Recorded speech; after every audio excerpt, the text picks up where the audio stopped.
Хәерле кич исәнмесез, хөрмәтле тамашачылар, эфирда Саба дулкыннары телевидениесе. Сезне зәңгәр экраннар каршына җомга көн чыгарылышын карарга дәшәбез. Атна информацион программасында хәбәрләр белән сезне мин, Альмира Мәүлетова, таныштырырмын.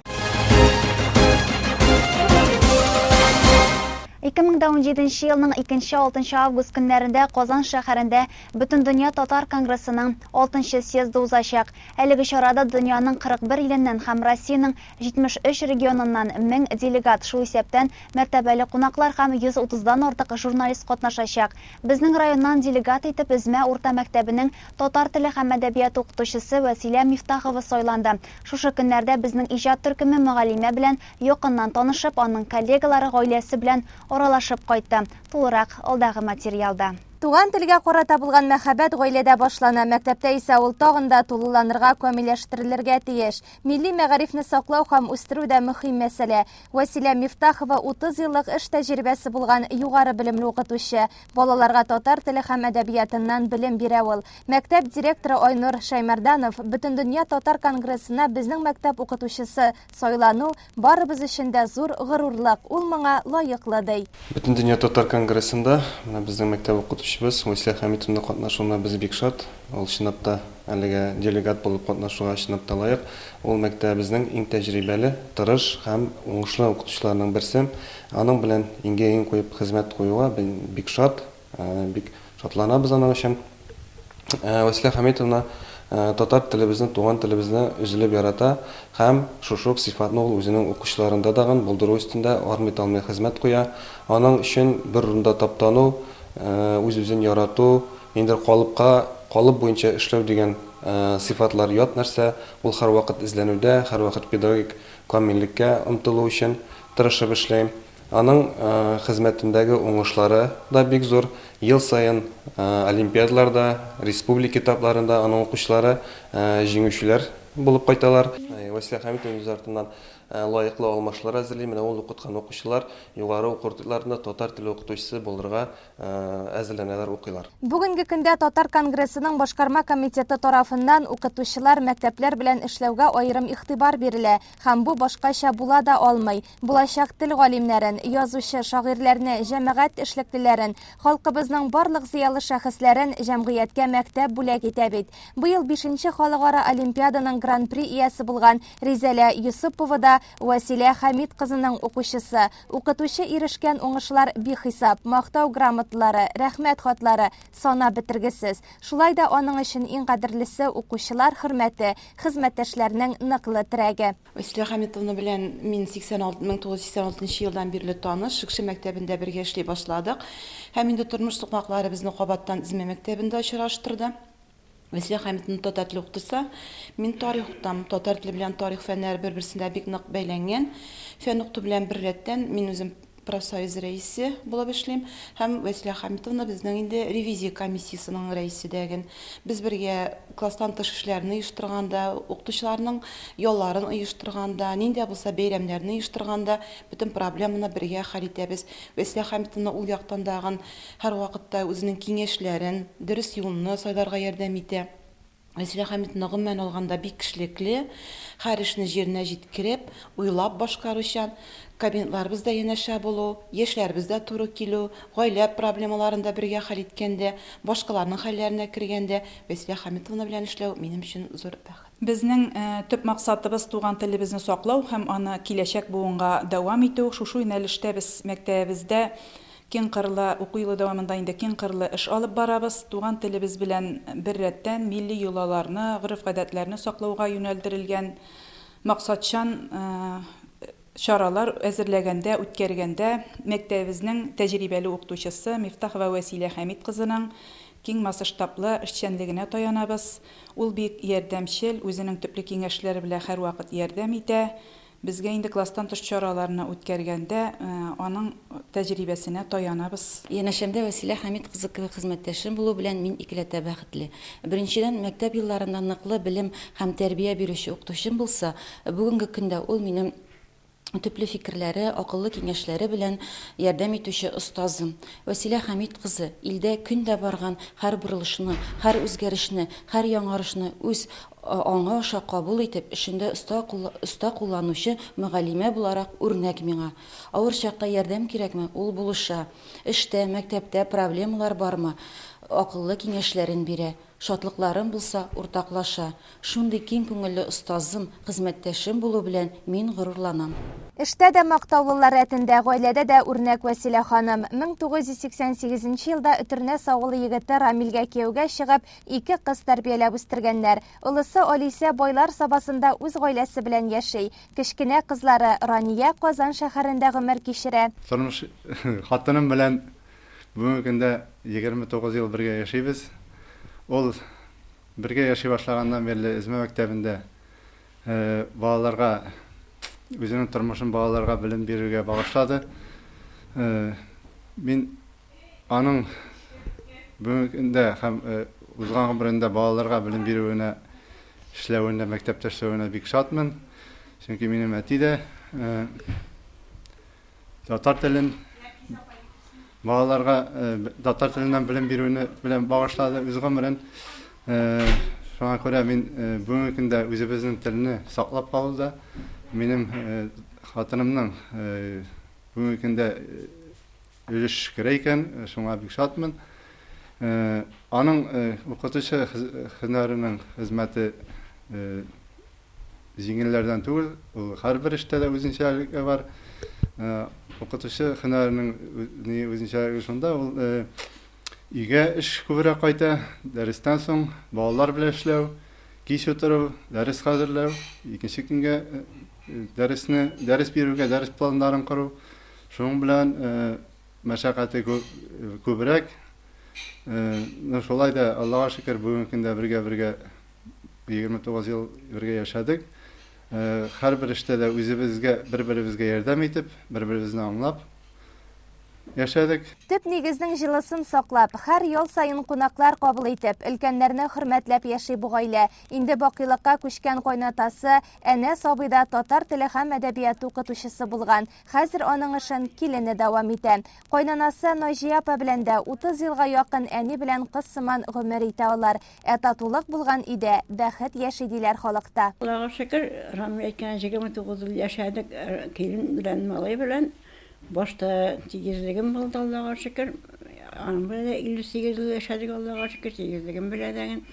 Балаларны башта укыттык, башта үстердек, аннары укыттык, аннары өйләндердек. Балаларын карарга булыштык, Аллага шөкер, бергә тату яшәдек. Бик әйбәт әни без эшен үзен бик яратып эшли, башкарды.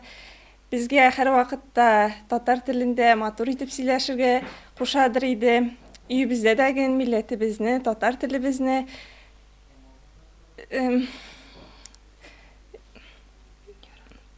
яратырга өйрәтте.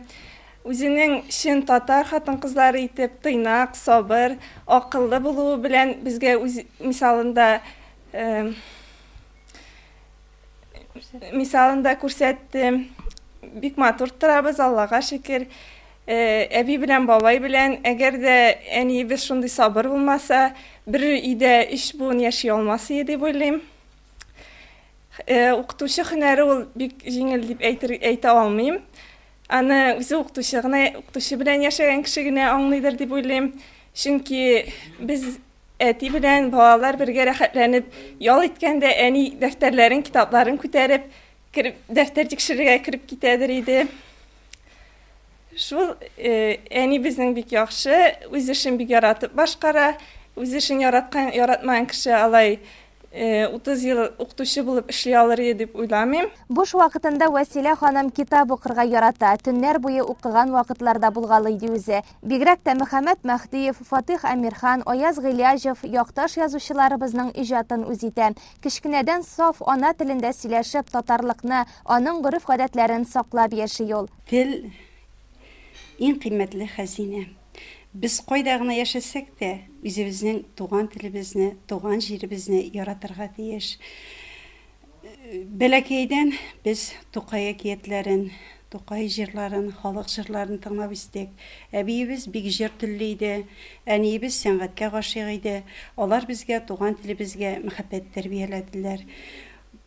Татар теле укытучысы булу да иң беренче Шикши мәктәбендә укыганда татар теле укытучыбыз Зөбәрҗәт апаның эш гамәлләренә гашыйк булып, Измә мәктәбенә укырга төшкәч, Фәүзия апа Вахитова, Мәдинә апа Касыймовна безне иҗатка, туган телебезне яратырга өйрәттеләр. Халкыбызның гырыф-гадәтләрен, милләтебезнең яшәешен танырга өйрәттеләр. Менә шулар ярдәмендә мин татар теле әдәбияты укытучысы һөнәрен үзләштердем. Менә хәзер инде елдан-ел татар теле бетә, кеше татарча сөйләшмәй, бу инде модадан чыкты дип әйтәләр, шулай бит. Инде рус теленнән бигрәк кеше англис телендә күчеп бара. Менә сез бу уңайда нәрсә дип әйтер идегез? Юк, мин алай дип әйтмәс идем. Авыл җирендә татар теле сакланып кала. Безнең төбәгебез Саба төбәге ул бай тарихлы, туган телне саклаучы төбәкләрнең берсе булып тора. Чөнки телебезне үстерү өчен мәгариф өлкәсендә дә, милли мәгариф өлкәсендә бик зур эш алып барабыз.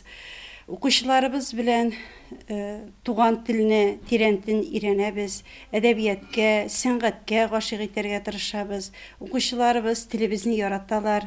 Һәрбер чарада үткәрелгән кичәләрдә актив катнашалар. Туган телне сакласак кына, туган телне яратсак кына үсә. Мәктәбебезне тәмамлап чыккан укучыларыбыз да кабаттан мәктәпкә әйләнеп кайткач, саф туган телдә сөйләшәләр. Мин алар белән горурланам. Бөтендөнья татар конгрессы башкарма комитеты Татарстан Республикасы һәм татар милләтенең абруен күтәрү, милләт-ара һәм дин-ара мөнәсәбәтләрне тотрыкландыру эшенә зур өлеш кертә. Делегат буларак чакырылуны да дулкынланып кабул иттем, ди Вәсилә ханым.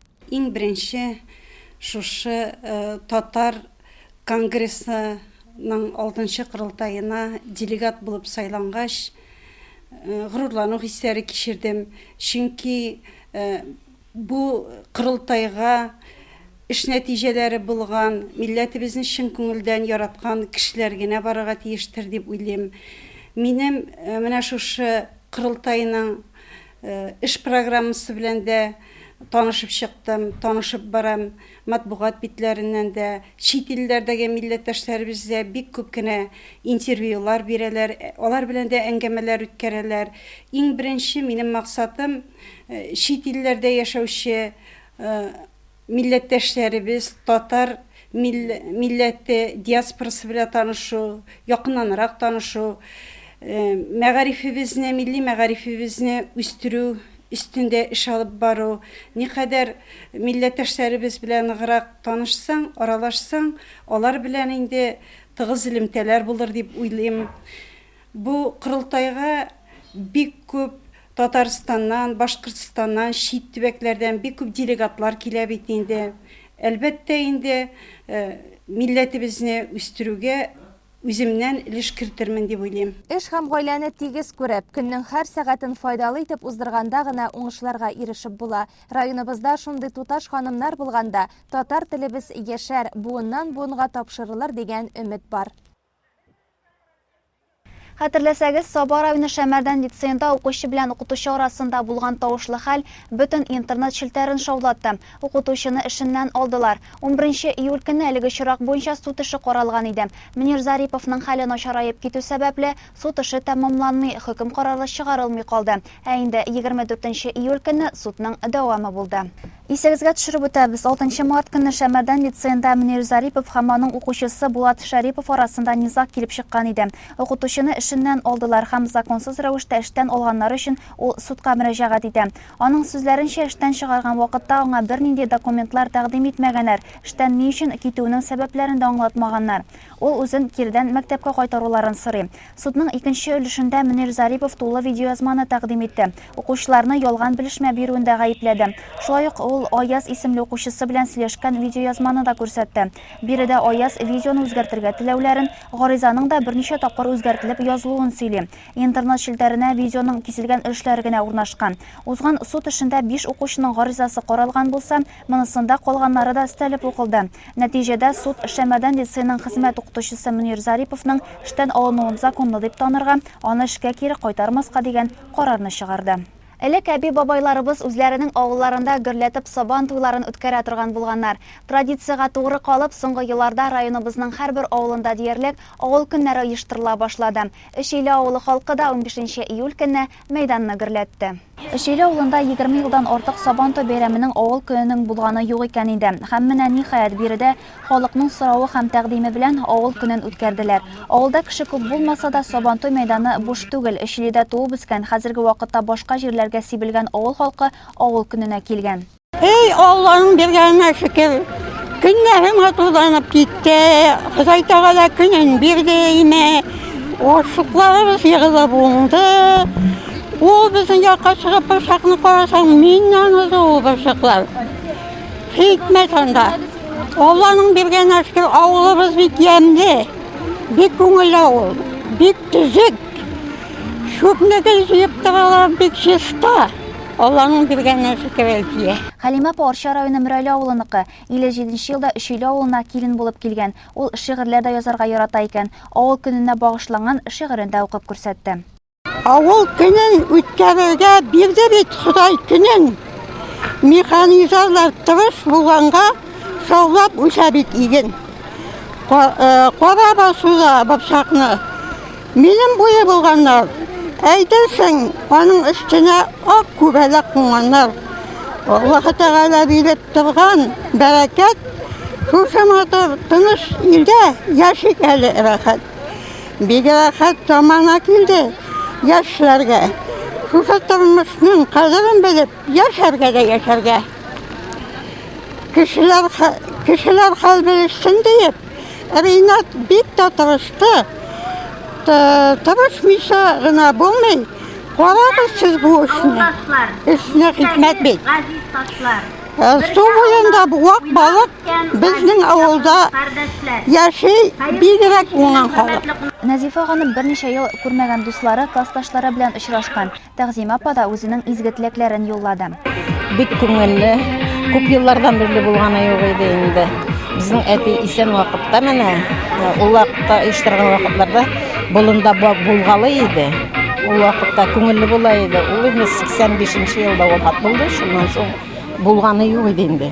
Менә бу бик күңелле, бик күркәм. Кадәр йомырка ташыйбыз. Күңелле, бик шатлык. Кашыкка салып йомырка ташыйбыз. Бөтен балалардан катнашырга теләүчеләр. Үзем генә. Siz özünüzme yaşarsınız mı? Үзем генә яшәп, балаларым бар, туганнарым белән бергә җыелдык. Туганнарым белән менә күрмәгән кешеләрне бергә укыган классташлар бар. Берничә ел элек күрмәгән. Алар белән очраштык.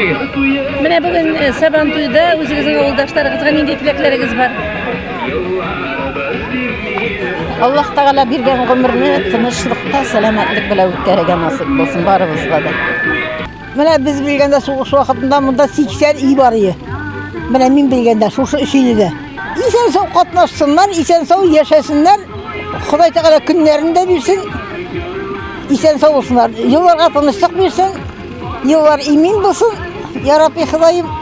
Лариса ханым балачакта җәй көне Өчөйле авылына каникулга әбисе янына кайта торган булган. Хәзер ул Мәскәүдә яши. Ел сайын авылга кайтабыз, җәй елларын авылда үткәрәбез ди ул. Кечкенә булганда ел сайын болында Сабан туй бар иде.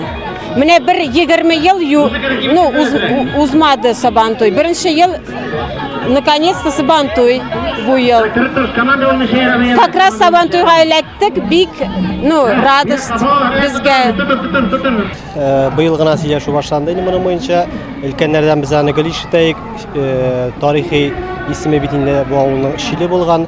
Өлкәннәре безгә әйтә торганнары, Шиле авылында да гомер-гомергә менә кичке Сабан туй дип аталмый инде, авыл көне дип аталай, шундый бәйрәмнәр узайы, ләкин соңгы елларда инде ул бәйрәмнәр бетте һәм менә үзебез күреп торабыз инде ел сайын хайран гына авылларда бу авыл көне үткәрү яңадан башланды, традициягә кереп китте.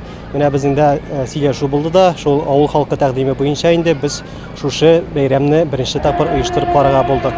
Һәм Аллаһка шөкер менә үзегез дә күреп торасыз, бик яхшы гына килеп чыкты дип уйлыйм, бик яхшы гына бара. үз исемнән минем әйтәсем килә инде халыкка. Килгәннәр өчен бик зур рәхмәт. Шушыны бәйрәмне оештыруда башта бирүчеләргә, спонсорларыбызга, авыл халкына әйткәнемчә инде барлык оештыручыларга чын күңелдән рәхмәт әйтәсем килә. Авыл көненә килгән халык рәхәтләнеп күңел ачты. Изге теләкләр, матур җырлар, кызыклы уеннар күңелне күтәрде. Соңгы елларда Ижау шәһәрендә сабааларның Сабантуй бәйрәме үткәрүе традициягә керде. Быел милли бәйрәмебез Удмуртия баш каласында 16 июль көнне узды. Һәм сабаалар 130 кешелек делегация җырчылар, биючеләре, спортчылары белән бәйрәмдә катнашып кайтты. Шаулап үтә, гөрләп үтә җәен Сабантуйлары. Дөнья буйлап таралган халкыбыз ел сайын Сабантуй бәйрәмнәрен зур хәзерлек һәм күп халык катнашында үткәрә. Америкада үтәме ул, Франциядамы, әллә Австралиядамы?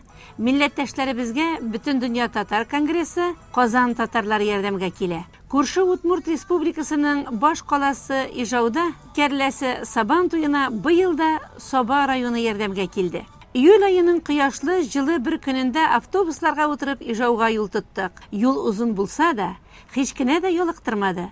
Күңелдә күрше республикада яшәүче дус туганнарга бәйрәмне үз югарлыгында үткәрергә булышу теләге көчле иде. Быелгы бәйрәмне үткәрү өчен республика җитәкчелеге табигатьнең иң матур урынына урнашкан мәйданны биргән. Ә халык дөрестән дә башка еллардан аермалы буларак күп һәм бик күп җыелган иде. Араларында татарлар гына түгел, төрле милләт халыкларын очратырга була. Һәм менә күптән көтелгән Сабантуй башланып китте. Шын мәгънәсендә милли рух җәүһәре. Татар халкының үзенчәлекле мәдәниятның бетмәс төкәнмәс җисмәсе, аның рухи тормышы һәм талантлары ачу өчен бик яхшы мөмкинлек. Җитезлектә, тапкырлыкта көч сынашу. Сабантуе бүген Сабантуе. Шишмәләрдән шыңлап аксын суы. Шыңлап аккан шишмә суы кебек изүләрен ачкан гармун шыңа. Таралса да татар илләр буйлап, саклап яши гореф-гадәтен. Сабантуйлар аша дөнья халкы хөрмәт итә татар милләтен.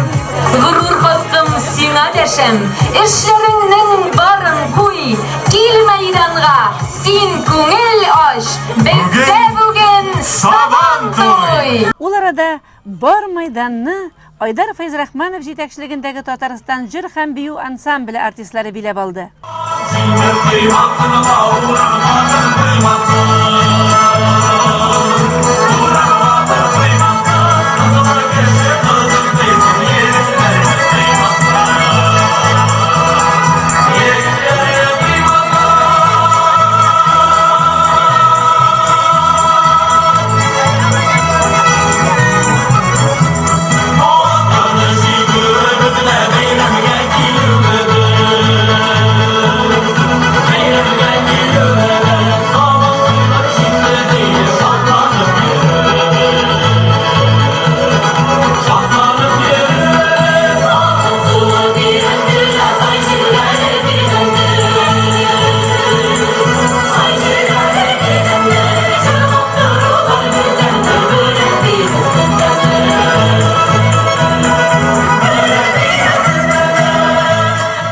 Мәйданга җыелган халык һәр чыгышны исе китеп, яратып, көчле кул чабулар белән күмде.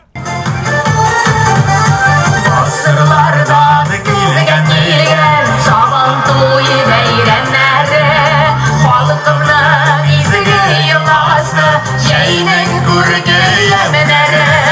Сабантуе, күкрәк үсәр туя, түземсезлек белән үтә, халкым аны бер ел буе. Сабантуе, күкрәк үсәр туя, түземсезлек белән үтә, халкым аны бер ел буе. Татар халкы кайда гына булса да, нинди генә эш башкарса да, иң элек үзенең динен алга куя. Зур чараларны азан әйтүдән башлый. Аллаһу акбар, Аллаһу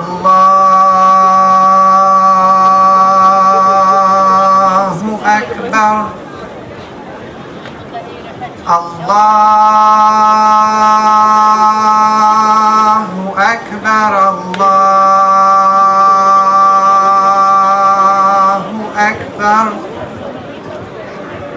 أشهد أن لا إله إلا الله لا إله إلا الله. Дорогие друзья, видите, у вас погода. Надо было дождаться Сабантуя, чтобы наконец-то лето пришло в Удмуртию. Я предлагаю его значительно раньше начать праздновать, потом июнь пропустили. Сабантуй один из главных праздников для татарского и башкирского народа. Я очень много раз был на Сабантуе, но преимущественно в Татарстане. И очень рад, что вот присутствую на городском Сабантуе в Ижевске. Я бы хотел в первую очередь, давайте аплодисментами поддержим тех деток, которые выступали. Вот мы стоим, сидим, нам жарко, а они здесь с улыбками искренне вот дарили нам это свое творчество, искусство. Я также хочу горячо поприветствовать наших друзей из Татарстана. Для меня это очень близкий, можно сказать, родной регион. Особенно Сабинский район. Жалко, что сегодня нет Раиса Миниканова, моего близкого друга. Но я думаю, коллеги, ему передадите привет. Ну и о главном. Я уже как-то говорил, приводил слова Владимира Владимировича Путина, который сказал, по-моему, в Санкт-Петербурге, что это огромная привилегия для страны быть действительно независимой. Огромная привилегия – это суверенитет. И почему это так, и почему Россия действительно независима? Это потому, что все проживающие национальности в нашей большой стране, в Удмуртии, в частности в Татарстане, в Башкирии, живут вместе, живут сообща, решают проблемы вместе, радуются и отдыхают вместе. В единстве, в сохранении наших ценностей, нашей культуры, нашей истории, наша сила.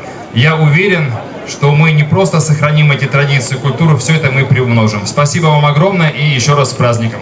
Быелгы Сабантуен ижаулылар берничә сәхнәдә үткәрде. Аларның берсендә Татарстан артистлары чыгыш ясаса, икенчесендә үзешчәннәр чыгышы халыкны шаккатырды. Гер күтәрү, аркан тартышу, кашыкка йомырка салып йөгерү, кул көрәштерү, капчык сугышы кебек уен ярышларда рәхәтләнеп катнаштылар, бүләкләр алдылар. Ә барыбер дә Сабантуе ул халыкны берләштерүче, дуслаштыручы бәйрәм дә булып тора. Казак милләтеннән булган Арслан бүген Сабантуена тормыш иптәше белән килгән. Мы с Ижевска пришли на Сабантуй, очень хороший праздник, национальный праздник. Вот, желаю всем людям счастья, здоровья, чтобы каждый раз они встречали с таким настроением. Вот. Что еще пожелаю? Чтобы всегда так было. Тынчлик болсын, спокойствие, мира, счастья всем, чтобы праздник был всегда удачным, таким татарским. Всех поздравляю я.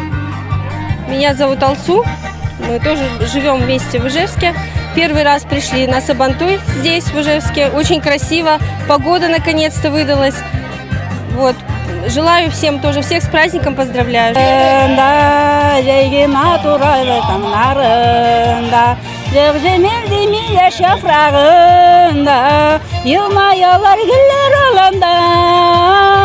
Kışlar sayırı yeşil kuvaklarda yeşil matırlığı turunda.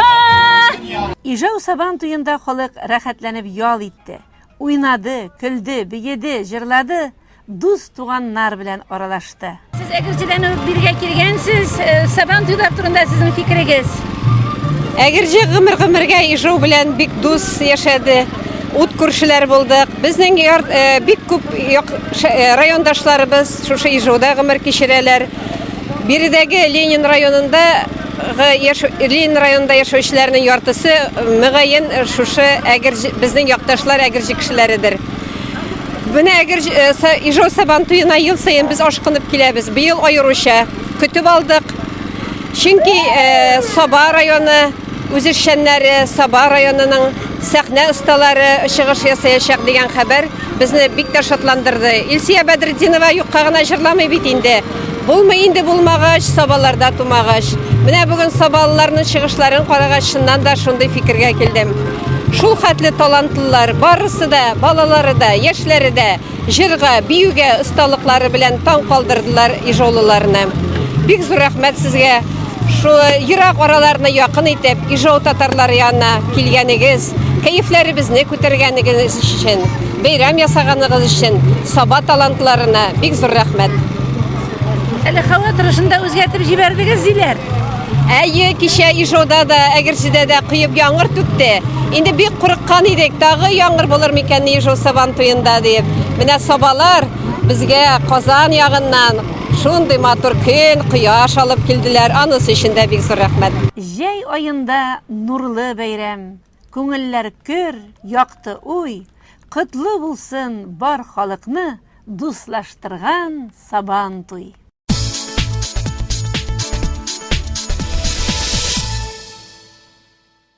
21-23 июль көннәрендә Оргама картодромында картинг ярышлары узды. Картинг ярышы Идел буе Урал федераль округлары кубогына һәм беренчелегенә Казат-2 Rotax Max Micro Mini Super Mini Rotax Max Junior Восход класслары буенча үтте. Ярышларда Россиянең 19 субъектыннан һәм Татарстан Республикасының 9 муниципаль районыннан 150дән артык спортчы катнашты. Ярышларның ачылу тантанасында Саба муниципаль районы башкарма комитеты җитәкчесе Рауил Гасыймов, ябылу тантанасында башкарма комитет җитәкчесе урынбасары Тахир Шәрәфиев катнашты.